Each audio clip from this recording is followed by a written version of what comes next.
दोस्तों नमस्कार, स्वागत है एक बार फिर से देश और दुनिया की तमाम बड़ी खबरों में। आपको बता दें कि बिहार चुनाव में एलजेपी ने किया रणनीति का बड़ा खुलासा। पसंदीदा सीटों को लेकर फंस सकता है पेंच। वहीं पीएम नरेंद्र मोदी के जन्मदिन पर सपा ने खोला मोर्चा, मनाया बेरोजगारी दिवस, हाथ में कटोरा लेकर मांगी नौकरी। वहीं इकबाल अंसारी की बड़ी अपील, कहा लालकृष्ण आडवाणी और उमा भारती समेत सभी आरोपी हों बरी, खत्म किए जाए मुकदमे। वहीं बिहार विधानसभा चुनाव में आलू टमाटर की कीमत बढ़ा सकती है मुश्किलें, विपक्ष ने शुरू किया महंगाई को मुद्दा बनाना। वहीं राजस्थान में पंचायत चुनाव के चलते आचार संहिता लागू, जाने कितने चरण में होगा चुनाव। वहीं यूपी विधानसभा उपचुनाव में सभी 8 सीटों पर चुनाव लड़ने की जोरदार तैयारी में बसपा और कांग्रेस। वहीं कांग्रेस नेता रणदीप सिंह सुरजेवाला ने की पीएम नरेंद्र मोदी के खिलाफ अपमानजनक टिप्पणी। और भी बड़ी खबरों को जानने के लिए वीडियो के एंड तक बने रहिए हमारे साथ। बस आपसे निवेदन है, कृपया वीडियो को लाइक कर दें, चैनल को सब्सक्राइब कर लें और घंटी बटन जरूर दबा दें। वहीं पहली बड़ी खबर, बिहार विधानसभा चुनाव में एलजेपी ने किया रणनीति का बड़ा खुलासा। पसंदीदा सीटों को लेकर फंस सकता है पेंच। जी आपको बता दें कि बिहार में विधानसभा चुनाव को लेकर रणनीति बनाने और बैठकों का दौर लगातार जारी है। एनडीए के घटक दलों के 2 बड़े नेता नीतीश कुमार और चिराग पासवान के बीच लगातार तल्खी बढ़ती ही जा रही है। और इस बीच दिल्ली में एलजेपी के राष्ट्रीय कार्यालय में अहम बैठक होने जा रही है। आपको बता दें कि बैठक से ठीक पहले एलजेपी के वरिष्ठ नेता सूरजभान सिंह ने मीडिया से बातचीत की और एलजेपी की रणनीति का खुलासा किया। उन्होंने कहा कि एलजेपी को विधानसभा चुनाव में 20 सीटें अपने पसंद की चाहिए, बाकी गठबंधन के अन्य दल जो देंगे उस पर पार्टी लड़ने के लिए तैयार है। आपको बता दें कि साथ ही उन्होंने कहा कि एलजेपी शुरू से ही गठबंधन में है और कभी भी पार्टी गठबंधन से अलग नहीं होगी। वही बड़ी खबर, बिहार विधानसभा चुनाव में आलू और टमाटर की कीमत बढ़ा सकती है मुश्किलें, विपक्ष ने शुरू किया महंगाई को मुद्दा बनाना। जी आपको बता दें कि बिहार विधानसभा चुनाव से ठीक पहले आलू, प्याज और टमाटर की कीमतों में उछाल से सरकार की धड़कनें बढ़ गई हैं। सरकार ने प्याज के निर्यात पर रोक लगाकर बढ़ते दामों को नियंत्रित करने की कोशिश की है, पर आलू और टमाटर अभी भी लाल हैं। इससे एनडीए की मुश्किलें बढ़ गई हैं। आपको बता दें कि सरकार की मुश्किल यह है कि विपक्ष ने अभी से ही महंगाई को सियासी मुद्दा बनाना शुरू कर दिया है। आवश्यक वस्तुओं की कीमतों को नियंत्रण में रखने की जिम्मेदारी केंद्रीय उपभोक्ता मंत्रालय की है और इस मंत्रालय का प्रभार लोक जनशक्ति पार्टी के वरिष्ठ नेता रामविलास पासवान के पास है। लिहाजा विपक्ष इस मुद्दे पर भाजपा, जेडीयू और लोजपा को घेरने की पूरी कोशिश कर रहा है।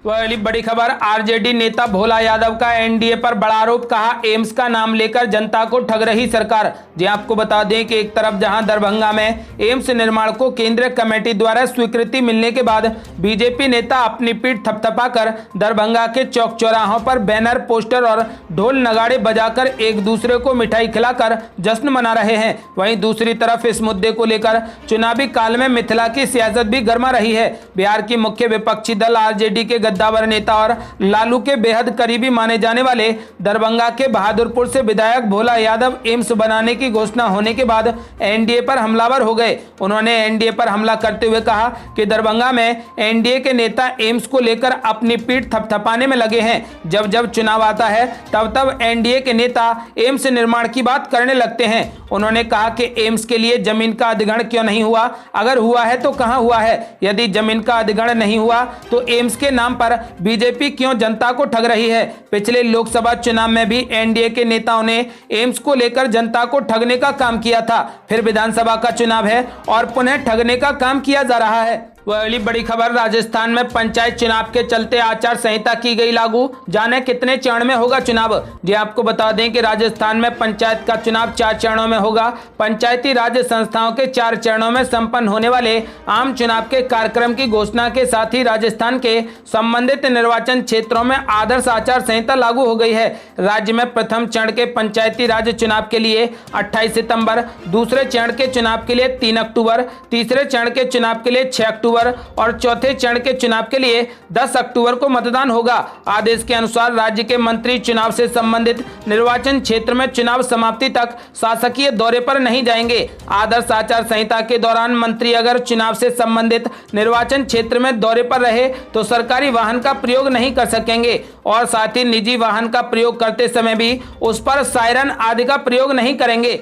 वह अगली बड़ी खबर, यूपी विधानसभा उपचुनाव में सभी 8 सीटों पर चुनाव लड़ने की जोरदार तैयारी में बसपा। जी आपको बता दें कि उत्तर प्रदेश की सत्ता में वापसी को लेकर काफी जतन में लगी बहुजन समाज पार्टी अब तो विधानसभा उपचुनाव में भी जोरदार तैयारी के साथ उतरेगी। बसपा प्रदेश में इससे पहले उपचुनाव में प्रत्याशी नहीं उतारती थी, लेकिन इस बार ऐसा नहीं है। उत्तर प्रदेश में 8 सीटों पर होने वाले विधानसभा उपचुनाव की तारीख तय नहीं है, लेकिन पार्टियां तैयारियों में लग चुकी हैं। कांग्रेस के साथ अब बसपा ने भी इरादे मजबूत कर लिए हैं। बहुजन समाज पार्टी 8 विधानसभा सीटों पर प्रस्तावित उपचुनाव में किस्मत आजमाएगी। आपको बता दें कि बसपा ने सभी 8 सीटों पर चुनाव लड़ने का ऐलान भी कर दिया है। बसपा पहले चुनाव नहीं लड़ती थी, लेकिन बीते वर्ष से ही पार्टी ने धारणा बदल ली है। आपको बता दें कि अब पार्टी विधानसभा के उपचुनाव में भी अपनी किस्मत आजमाएगी। वह अगली बड़ी खबर, प्रधानमंत्री नरेंद्र मोदी जी के जन्मदिन पर सपा ने खोला मोर्चा, मनाया बेरोजगारी दिवस, हाथ में कटोरा लेकर मांगी नौकरी। जी आपको बता दें कि प्रधानमंत्री नरेंद्र मोदी 70 वर्ष के हो गए। मोदी जी के 70वें जन्मदिवस के मौके पर बीजेपी कार्यकर्ता देश भर में कार्यक्रमों का आयोजन कर रहे हैं। वहीं दूसरी ओर यूपी में विपक्षी दल समाजवादी पार्टी बेरोजगारी दिवस मना रही है। मेरठ में सपा कार्यकर्ताओं ने हाथ में कटोरा लेकर प्रदर्शन किया। सपा कार्यकर्ताओं ने कटोरा लेकर नौकरी की मांग की। गुरुवार को मेरठ के कमिश्नर दफ्तर के बाहर समाजवादी युवजन सभा के कार्यकर्ता इकट्ठा हुए। आपको बता दें कि इस दौरान वे हाथ में कटोरा लेकर बेरोजगारी दिवस के रूप में मनाते दिखे।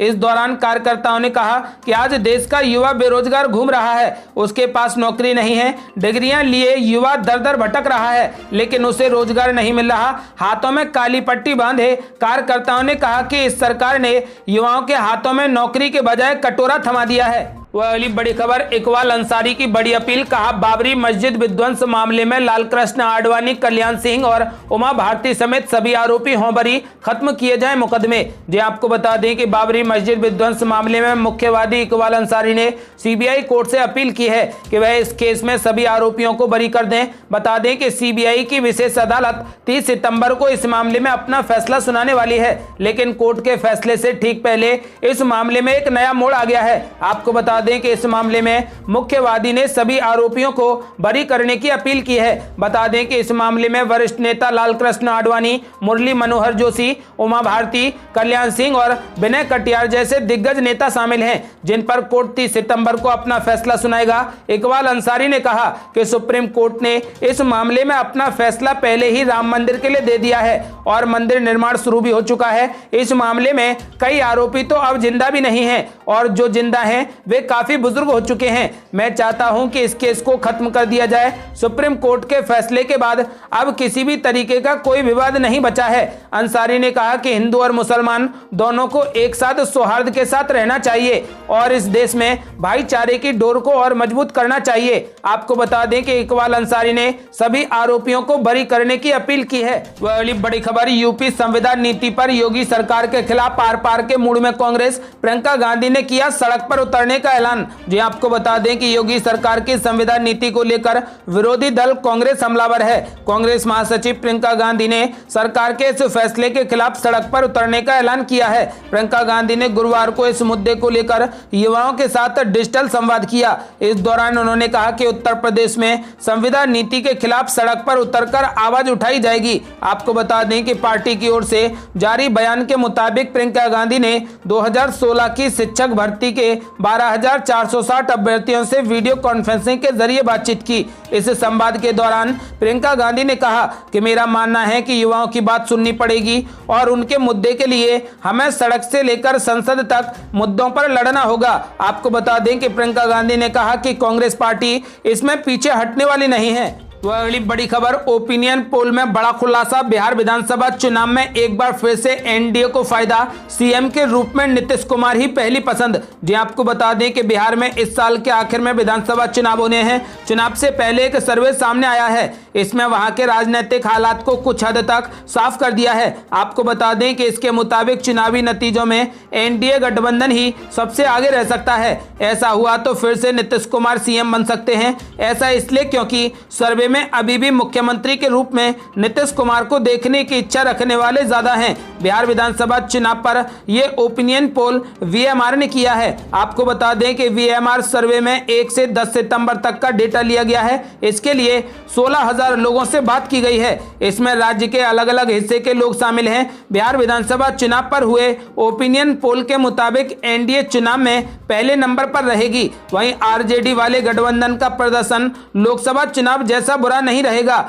बल्कि उसमें सुधार की गुंजाइश है। सर्वे के मुताबिक बिहार में अगर लोकसभा के नतीजों का असर रहा तो एनडीए 243 में से 223 विधानसभा सीट जीत सकती है। वह बड़ी खबर, बसपा के बाद अब कांग्रेस ने भी उपचुनाव के लिए कसी कमर। प्रत्याशी चयन के लिए बनी हाई पावर कमेटी। जी आपको बता दें कि उत्तर प्रदेश में विधानसभा की 8 सीटों के लिए होने वाले उपचुनाव के मद्देनजर कांग्रेस पार्टी ने अपने संगठन के कील कांटे दुरुस्त करते हुए पूरी ताकत से मैदान में उतरने का फैसला किया है। पार्टी ने सभी सीट से प्रत्याशी चयन के लिए आवेदन लेने हेतु एक हाई पावर कमेटी का गठन किया है। प्रदेश के वरिष्ठ नेताओं के नेतृत्व में बनी कमेटी ही अंत में टिकट फाइनल करके प्रत्याशियों की घोषणा करेगी। आपको बता दें कि उधर महासचिव प्रियंका गांधी वाड्रा ने वीडियो कॉन्फ्रेंसिंग के जरिए चुनाव घोषणा पत्र समिति के साथ बैठक की है। इसमें घोषणा पत्र तैयार करने की रणनीति पर मंथन हुआ है। आपको बता दें कि सदस्यों का मत था कि कानून व्यवस्था, किसानों के मुद्दे, भ्रष्टाचार और बेरोजगारी और बिगड़ते आर्थिक हालात पर ही जन अभियान चलाया जाए। अगली बड़ी खबर में जानेंगे मौसम का हाल। आपको बता दें कि अगले 24 घंटों के दौरान उपहिमालय पश्चिम बंगाल, सिक्किम, असम और मेघालय में कुछ स्थानों में मध्यम से भारी बारिश होने के आसार हैं। आपको बता दें कि अरुणाचल प्रदेश, कोंकण और गोवा के कुछ हिस्सों, दक्षिण मध्य महाराष्ट्र और बिहार के कुछ क्षेत्रों में हल्की से मध्यम बारिश हो सकती है। इन भागों में 1-2 स्थानों पर कुछ समय के लिए भारी वर्षा के आसार हैं। अंडमान व निकोबार द्वीप समूह, तटीय कर्नाटक, उत्तरी आंतरिक कर्नाटक, केरल, तमिलनाडु, आंध्र प्रदेश के कुछ हिस्सों, तेलंगाना, लक्षद्वीप, पूर्वी उत्तर प्रदेश, मध्य प्रदेश के कुछ हिस्सों, दक्षिण पूर्वी राजस्थान और शेष पूर्वोत्तर भारत में हल्की से मध्यम बारिश होने की उम्मीद है। उड़ीसा, गंगेय पश्चिम बंगाल, विदर्भ, मराठवाड़ा, गुजरात के कुछ हिस्सों और उत्तराखंड में कहीं कहीं हल्की बारिश हो सकती है। ये थी अब तक की बेहद बड़ी खबरें। बस आपसे निवेदन है, कृपया वीडियो को लाइक कर दें, चैनल को सब्सक्राइब करें और घंटी बटन जरूर दबा दें। जल्दी मिलते हैं बड़ी अपडेट के साथ, तब तक के लिए धन्यवाद।